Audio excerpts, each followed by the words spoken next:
I'll break this down into how we've structured our health and wellbeing program, and the reason why ING continues to invest in this, and how we kind of track our program to make sure that we're on the right track at INGA.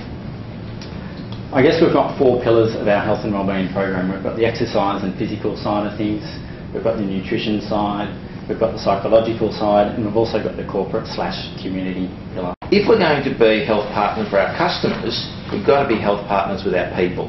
And our management from the very top, from the MD, is really committed to, we can't, and it's just sort of one of those triple bottom line things. If we're good to our people, they'll be good to our customers, we'll be good for the bottom line, which means we can be good to our people.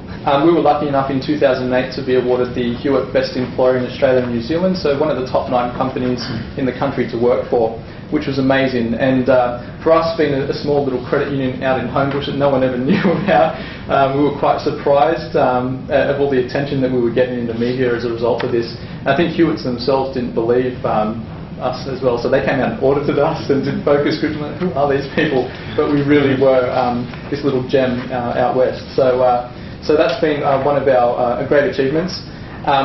The HR Awards, 2008, we were the winner of the Employer of Choice Awards overall for staff with less than 1,000 employees. So we got the top gong there, and of course finalist in the Health and Wellbeing Strategy last year. So that's something we're most proud of. Being an exercise physiologist, I wanted to get people like that involved, and we started through our injury management program by running functional restoration programs for people that were injured. And we were finding that it helped people get back to work quicker, and it helped to sustain them at work. So working with Tony Ryan, who was a project coordinator on this project, we wanted to think outside the square and think of what else we could do to get people involved in more health and wellness, I suppose, and more of the prevention side of things, not just for injury but chronic illness and that sort of thing too. So that's where this program came from. We didn't always have a great engagement score. It's now 80%, and we're very proud of that.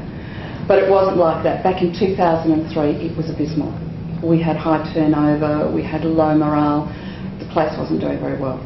We had a new GM of HR, and he said, right, this is the one thing we've got to look at, and the service profit chain came into place.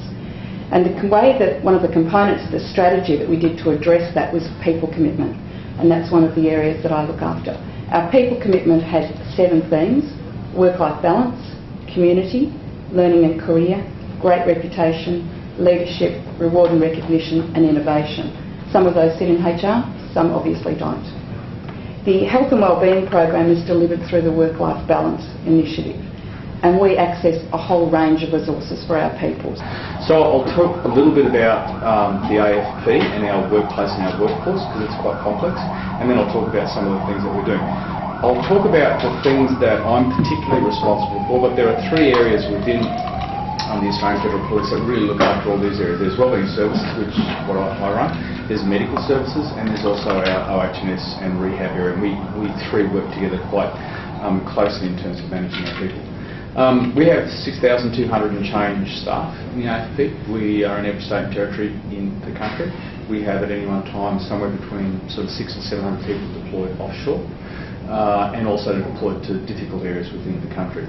We have 3 large components in our workforce. We have a large sworn federal agent component who are police officers, and there's about 40% of our workforce are police officers. About 20% of our workforce are protective service officers, and they're effectively security guards. They guard Kirribilli, Government House, embassies, airports, those sorts of things. And about 40% of our workforce is unsworn, so folk like myself who are not police officers in any way, shape or form. So that creates some real challenges for us in terms of the interaction of those 3 components, because the cultures are very, very strong and quite different in lots of respects.